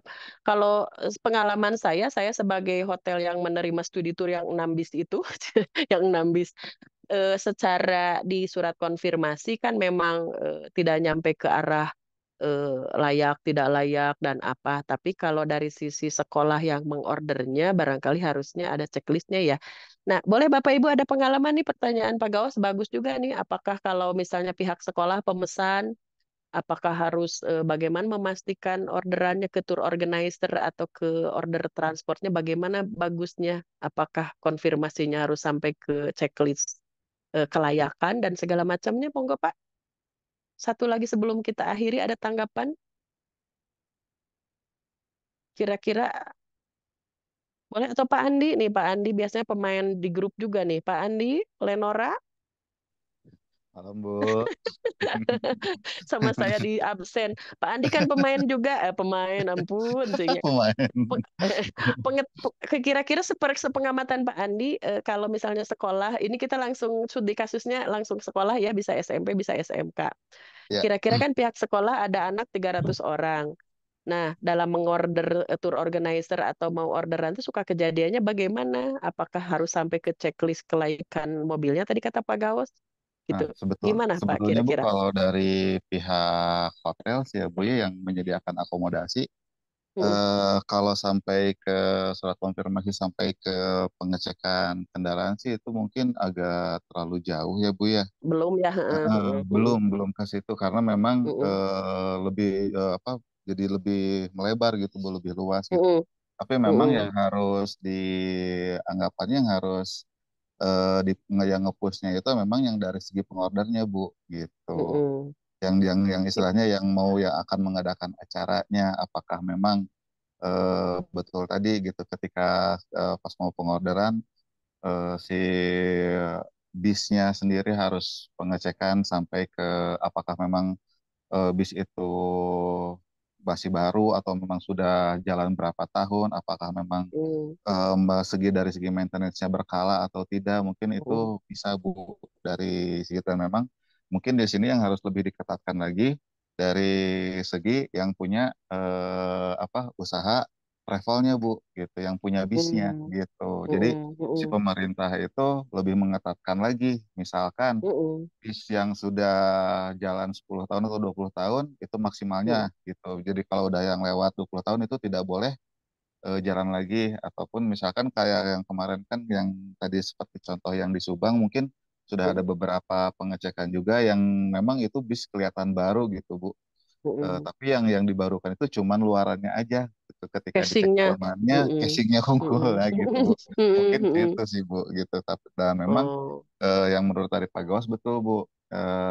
Apa sangat berdampak sekali apalagi sekarang di Jawa Barat khususnya di Bandung gitu ya Bu ya itu Heeh. sekarang lagi musimnya Bu menerima Studi turnya grup-grupan mau studi tour Bu libur dari sekolah. mana-mana libur Heeh, sekolah heeh, betul Bu gitu heeh, heeh, dan dengan heeh, adanya heeh. kebijakan itu kan mungkin pasti akan berpikir dua kali dan memang itu pasti trafficnya ke Jawa Barat atau mungkin memang khususnya ke Bandung itu pasti akan langsung drastis Bu menurun gitu. Kalau kebijakan yang dari luar provinsinya mendengar Betul, itu ya, betul membuat Bu, keputusan gitu juga ya. betul dan memang pastinya Ah, akan sedikit berpikir juga gitu. Bahwa heeh, anggapannya dengan adanya kebijakan seperti itu yang mungkin yang dari luar provinsi akan berpikir oh ternyata Bandung tidak aman Meskipun memang itu hanya Hmm, sedikit ya Bu ya istilahnya. sedikit. Iya Mm-mm, memang mm-mm. memang hanya sedikit, tapi kan itu dampaknya besar karena akan kalau dari yang dari luar provinsi kan mereka tidak tahu Bu akses di jalan di Bandung itu seperti apa gitu. Iya, Dan siap, ketika siap, mendengar siap. kebijakan seperti itu pasti akan berpikir, oh ternyata akses di Bandung itu masih kurang bagus gitu. Ya udah deh, kita Mm-mm. coba cari tempat yang lain. Mungkin akan berpikir seperti itu Bu. Secara gampangnya kan kadang-kadang kalau dari media teh, oh berarti gitu perspektifnya gitu ya. Iya gitu Bu. Jadi Siap, siap, anggapannya siap. persepsinya tuh, oh ternyata Bandung itu sebagian besar seperti itu gitu Bu. Yang mungkin yang Hmm. itu mah kan hanya sebagian kecilnya gitu. Padahal iya satu dari kejadian ribuan di Nah semua itu Indonesia ya. Siap, betul siap, Bu, siap. betul. Baik, baik. Terima kasih Pak Andi. Jadi berarti, Sama-sama Bu. nuhun Pak Andi. Jadi dari sisi Pak Andi berarti diusahakan kalau sebetulnya evaluasinya adalah dari disiplin standar usaha pariwisata, standar usaha jasa transportasi pariwisata, Betul. berarti lebih standar lagi checklistnya. Nah, masalahnya standar usaha jasa pariwisata baik darat, kalau udara tuh suka ada tuh udah bagus tuh kalau kapal tuh apa istilahnya perhubungannya ketat gitu ya. Kemudian kalau yang air itu juga kalau yang kayak kapal pesiar atau pinisi itu lumayan sudah ada ketiganya, tapi yang lokal-lokal belum. Nah, yang darat ini karena banyak macamnya, jadi kadang-kadang apa namanya kesadaran untuk certified atau checklist standarnya itu memang rada-rada kurang. Satu sisi berarti harusnya evaluasinya adalah untuk tegakkanlah pengawasan atau penerapan standar usaha jasa transportasi pariwisata. Begitu barangkali ya Pak Pak Iya betul Pak Bu. Andi. Betul Bu, Siap, betul Bu. siap. Kemudian satu lagi kasus dari yang studi tur mahasiswa tuh atau pelajar tuh adalah berarti dari pihak sekolah yang harus lebih detail Lebih, dalam iya. menunjuk vendor gitu ya Pak Betul Andi ya. Bu, betul Bu. Lebih Siap. concern gitu. Siap. Jadi menunjuk tour organizer-nya itu siapa? Apakah mau BPW, apakah mau agen perjalanan wisata atau biro perjalanan wisata. Nah, kan kita ingat usaha pariwisata di ada BPW, ada APW biro perjalanan wisata atau agen perjalanan wisata. Idealnya si pihak sekolah tuh ordernya ke biro perjalanan wisata. Berarti yang punya armada, punya itinerary gitu ya. Jadi Iya. bagusnya seperti itu. Nah, kadang-kadang pihak sekolah tuh ke itu aja ke tour organizer ke IO yang saya kenal aja. Nah, sementara standarnya kadang-kadang belum terpenuhi. Gitu Pak Andi ya banyak tour organizer yang kadang-kadang subkon yang ngesub gitu ya. Betul Bu, Jadi betul banyak Bu, saya banyak ambil sekali. armadanya dari mana pinjem gitu kadang bukan punya mereka sendiri gitu ya. Iya betul Bu, karena memang ya Nah, mungkin kalau dari subkon lagi kan eh, kalau secara kasarnya sih paciwit-ciwit gitu mm, Bu. ya betul. Itu masalahnya yang harus dicermati juga oleh pihak Iya pengorder, pihak sekolah. Siap, baik. betul. Kemudian apa namanya checklistnya otomatis surat konfirmasinya harus sampai ke segala item ya itinerary, berarti sarana prasarananya, aksesnya dan semuanya. Baik. Nah ini ada juga Pak Andra Septiana, kebetulan orang tua Wakasek sekolah di Kuningan juga pernah mengantar untuk mencari agen perjalanan pariwisata untuk bus yang bagus. SOP-nya benar-benar berjalan. Nah, Pak Andra tuh kan berarti penunjukan vendornya Bapak. Ya, betul sekali. Pak Andra, boleh sambil ada cerita nih daerah Kuningan, ambil Biro Pariwisata, Perjalanan Wisata, Pak. Monggo. Baik, Bu, Assalamualaikum warahmatullahi wabarakatuh. Waalaikumsalam, mangga Pak. Pak Andra, Ya, Bu, siap. Gimana? waktu itu udah pernah ngantar, Bu, orang tua. Kebetulan kan wakil kepala sekolah juga di suatu Mm-mm, SMA, Bu. mm-mm, mm-mm, Waktu itu mencari bus yang benar-benar emang SOP-nya itu bagus, Bu.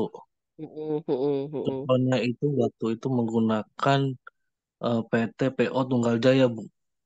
Oh, jadi langsung ke PO-nya Bapak ya, nggak Iya, pakai Biro Perjalanan Wisata? dia langsung ke PO-nya itu Oh, dan langsung ke ternyata PO bis. eh, Mm-mm, pihak pihak bis juga memberi arahan, terus kelayakan bis, terus kirnya juga, terus dari segi driver juga mempengaruhi Bu, dari segi mm, segi umur itu Bu. mm-mm, mm-mm. Oh, usia Jadi driver. usia driver itu mempengaruhi juga Bu untuk Mm-mm. masalah mengendarai bis itu Bu. Mm-mm, mm-mm. Dan waktu Oh, itu berarti pengalaman pengalaman Pak Andra berarti si pihak mm, sekolah teh langsung ke PO bis ya, bukan ke agen, iya, bukan ke Biro Perjalanan Wisata. iya langsung ke PO-nya Bu. PO, Kebetulan siap, ya. siap. Itu kan di Kuningan itu kan ada beberapa PO Bu. Terutama Mm-mm. itu ada Luragung Jaya, ada Setia Negara, ada Aksa, terus Nggih. ada Tunggal Jaya. Semuanya itu udah pernah coba di intinya disamperin Bu. Mm-mm, mm-mm, mm-mm. Ditanyakan SOP-nya itu ya ada yang komplit, ada yang tidak komplit, terus kelayakan bisnya juga Oh, kelihatan dari mm-mm. bentuknya ya Bu ya untuk bis-bis yang terbaru itu kan semacam dari Tunggal Jaya kan itu semuanya semuanya itu benar-benar bis baru-baru semua Bu dan Oh, SOP-nya juga emang benar-benar dijalankan seperti siap, itu siap, Bu. siap, siap. Berarti Hmm. Bapak ceritanya ke PO bis, beberapa Ya, dilihat dahulu, misalnya ada tiga dan segala yang Bapak lihat berarti adalah masa masa kirnya, masa berlakunya, sama ya, Bu. usianya si kendaraan. Kalau Betul. kalau casing, kalau karoseri kan suka menjebak, Pak. Contohnya, ih bagusnya karoserinya baru, tapi mesinnya ternyata Ya. lama gitu ya. Iya, Siap. kebetulan waktu itu dapat bisnya itu kan 7 bis ya Bu ya ke Woi, Jogja, gaya 7 kali 50, 350 orang, Pak. ke Siap. Jogja, ke Jogja terus ke mana lagi itu aku lupa cuman Heeh, ngantar heeh, aja sih memang heeh. tujuannya mengantar mencari bis itu Bu Bis dan ya, siap ternyata Pak Andra. alhamdulillah pas dicek dari surat-suratnya itu emang kendaraannya itu tahunnya itu emang tahun keluaran 2023 semua Bu Siap, waktu siap, siap, nomennya siap. seperti itu Kalau Bu. kalau Pak Andra mengetahui apakah pada saat sudah pemesanan nih ke PO pihak sekolah berarti pihak panitianya, organizer perjalanannya berarti dihandle oleh kepanitiaan pihak sekolah ya Pak? Betul sekali Bu. Jadi Oh, jadi nggak ngambil jadi jasa tour organizer gitu nggak? ngambil ngambil juga Bu. Jadi Oh, model dari ada. di hotel juga jadi Mm-mm. pihak pihak bis itu menawarkan juga paket semacam paket ya Bu untuk penginapan hotelnya itu Oh, terus makannya mm-mm. itu sehari itu 3 kali Bu. Eh Wes, mm-mm, empat mm-mm. empat empat tiga Empat empat kali kali. Bu. Ya Mm-mm, mm-mm, mm-mm. waktu itu. Jadi semuanya Ber- itu pihak sekolah mempercayakan ke perusahaan PO. bis itu dari Wes, segi mantap. makannya, dari segi hotelnya juga seperti itu, Bu. Mm. Sebetulnya saya bilang mantap tuh dari sisi bisnis usaha insting si PO itu. Jadi berarti PO Ya, itu bekerja sama dengan hotelnya, sama dengan betul, Bu. restoran-restoran begitu ya. Jadi sama dengan Betul. objek-objek wisata ya, DTW-DTW ya Pak. Betul, Bu. Siap. Oh, Iya. berarti anggap sekolah itu langsung mengikatkan surat konfirmasi kesepakatan pekerjaannya dengan PO, tapi di dalamnya sudah paket ya, udah ada akomodasinya, Betul, udah Bu. ada hotel, udah ada Ya, makanan, udah ada tour guide-nya barangkali ya. betul, Bu. Ada tour guide-nya juga. Waktu itu Gitu. ke beberapa tempat wisata juga sih, Bu. Di Jogja Siap. itu. Bisa begitu Waktu ya, itu. apa namanya jasa jasa transportasi pariwisata, tapi dia handle semua ya Pak. Betul, Apakah Bu. benderanya pakai PO atau ada tambahan bendera lain legalitasnya? Untuk waktu itu sih PO-nya itu Tunggal Jaya ya, Bu. Kebetulan. Mm-mm. Jadi udah satu titik intinya. Hmm. Jadi menyerahkan ke PO semua, Bu. Oh, siap. PO aja ngatur gitu ya. Si Heeh. baik-baik. Jadi plus minus ya Pak Andra nih pengalaman berarti Iya keanggap Bu, plus minus. sekian. Nah, kalau kalau sepengetahuan Bapak, apakah di dalam kesepakatan ada asuransi nggak Pak? Ada Bu, ada Oh, asuransi juga Bu. termasuk. Masuk Ya jadi jadi ketika di perjalanan itu terjadi hal-hal yang tidak diinginkan itu mm-mm. mengeluarkan surat semacam asuransi Jiwa. dari iya seperti Mm-mm, itu Bu. mm-mm. Wih, bagus dong Dan- ya. Nah, Iya kalau dan udah sampai apa mm-mm. dari dari perjanjian perjanjian dari pihak PO-nya juga sudah tertulis Bu. Wih, Begitu. siap, siap. Baik, terima kasih Pak Andra. Nah, Sama-sama Bu. berarti kan tadi secara SOP, secara sampai ke asuransi berarti sudah terpikirkan. Nah, cuma tadi kalau saya lihat ini kan PO itu kan PT, misalnya PT Tunggal Jaya, berarti dia kan secara NIB nomor induk berusahanya atau legalitasnya kan jasa usaha transportasi pariwisata. Tapi Oh, ternyata dia juga mengerjakan usaha perjalanan, usaha betul, Bu. tour organizer gitu. Nah, itu barangkali Bu. ngesub ke Ya, pihak lain mungkin barangkali itunya ya ya. mungkin Siap, mungkin seperti itu, Bu. Jadi siap, pihak PO itu mengusup lagi ke yang lainnya untuk bisa siap. tentang makanannya, hotelnya seperti itu, Bu. Siap. Siap. Jadi pihak sekolah emang enaknya sih kalau pihak pengorder tuh enaknya satu pintu jadi supaya nggak ribet katanya gitu ya. Kadang kalau Betul, Bu. hubungin ke sana ke sini, siap. Baik, terima kasih Pak Andra. Jadi Sama-sama, saat Bu. itu aman ya ke Jogja aman. Berarti 2 malam 3 hari atau satu Alhamdulillah, Bu. malam? 3 hari, Aman. Bu. Iya, Dua malam 3 hari berarti ya? iya, iya, Bu. Betul. Siap, sip. Nah, baik terima kasih Pak Andra, Pak Andi dan Bapak Ibu yang lainnya yang sudah berkontribusi perspektifnya. Jadi memang Bapak Ibu kalau dikembalikan kepada kasus-kasus yang ada, memang ada beberapa plus minus, tapi pada saat di lapangan memang bisa jadi terjadi tadi Bapak Ibu contoh kasus yang kejadian kecelakaan, tapi ternyata nih contoh dari Pak Andra yang di Kuningan itu pihak sekolah ke PO BIS langsung, tapi memilih mana standarisasi yang udah lebih lengkap, lebih aman, lalu akhirnya satu paket, satu pintu. Kalau saya berpikir sudah sampai ke asuransinya, itu berarti udah SOP-nya udah memikirkan keamanan itu lebih baik. Hanya berarti kewenangan si PO itu jasa transportasi pariwisata kok dia ngerjain yang perjalanan wisata dan apa. Nah, barangkali kalau disusul pasti di legalitasnya ada KBLI tambahan biasanya begitu Bapak Ibu kasusnya. Jadi boleh saja mengambil itu.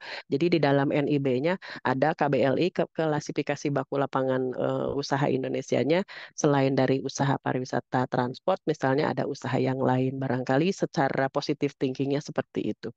Kemudian Bapak Ibu, nah kalau boleh nanti Bapak Ibu juga menyimak beberapa kejadian dan sebagainya. Tadi mulai dari destinasi pariwisata berkelanjutan, kemudian sampai ke kejadian-kejadian. Nah itu juga bisa jadi Bapak Ibu jadi bahan skripsi loh Bapak Ibu.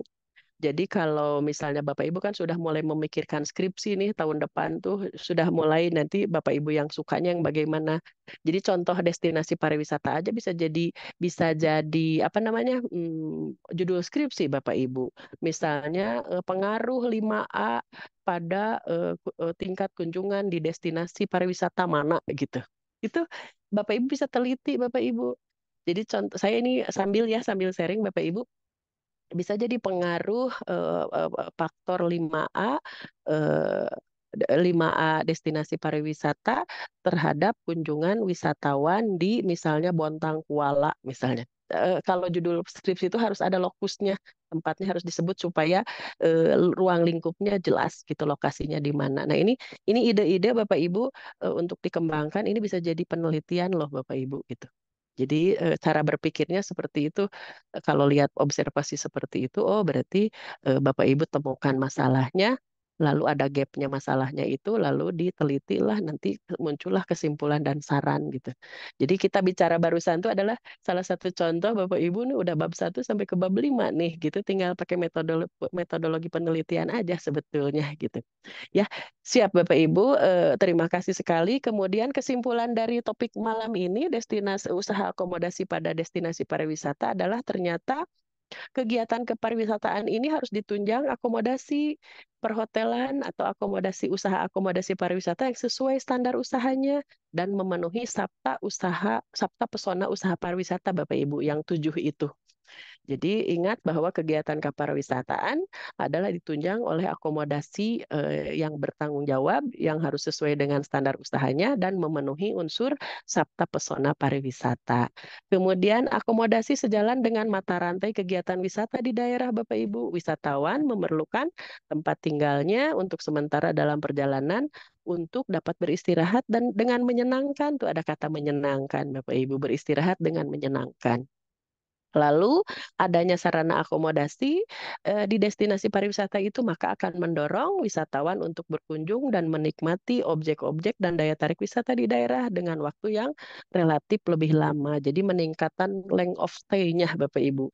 Tadinya mau 1 malam, jadi 5 malam gitu. Karena atraksi ini belum dilihat, ini atraksi ini belum dilihat. Jadi ternyata nggak cukup kalau hanya 2 malam. Saya harus 7 malam. Nah, harapannya seperti itu Bapak supaya Bapak Ibu bisa mendongkrak atau meningkatkan length of stay-nya dari para wisatawan yang ada ke usaha akomodasi di destinasi itu.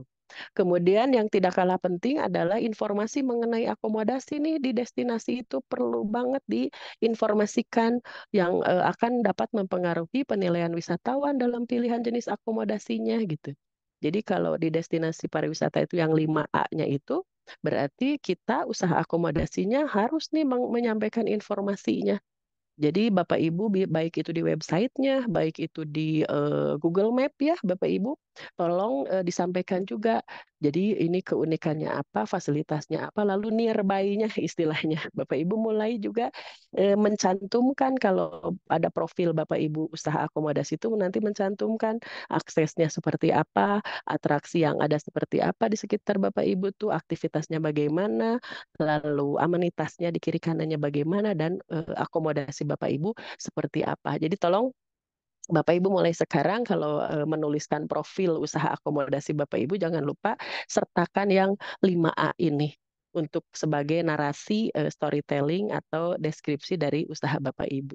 Supaya yang bacanya tuh oh udah lengkap nih hotel ini mah dekat ke sini. Jadi saya suka mengobservasi juga kalau hotel tuh identiknya dengan akomodasinya aja fasilitas hotel yang diceritakan gitu di about-nya tuh. Ternyata harusnya kan ada nyambung juga ke 5A-nya gitu supaya dalam satu paragraf tuh bisa mencerminkan oh ini unsur 5A-nya tuh ada apa gitu digabungkan, tidak hanya menonjolkan fasilitas hotel semata begitu. Seperti itu Bapak Ibu untuk topik malam ini usaha akomodasi pada destinasi pariwisata. Mudah-mudahan dari studi kasus yang ada Bapak Ibu juga mulai ngeh juga kemudian dari peraturan Permen Parekraf tentang pedoman destinasi pariwisata Bapak Ibu juga ngeh atau paham tentang apa sih destinasi pariwisata, di dalamnya ada apa sih, ternyata ada data daerah tarik wisata. Jadi bisa membedakan tersebut.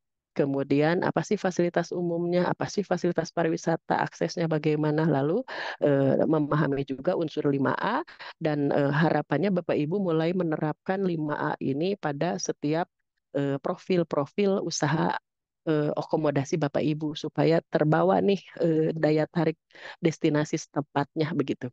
Begitu Bapak Ibu, terima kasih sekali. Mohon maaf hari ini screen-nya ada trouble.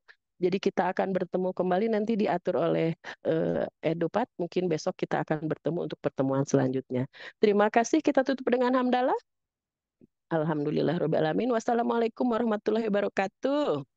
Waalaikumsalam Waalaikumsalam warahmatullahi warahmatullahi wabarakatuh. wabarakatuh. Salam Ibu, terima kasih. Siap.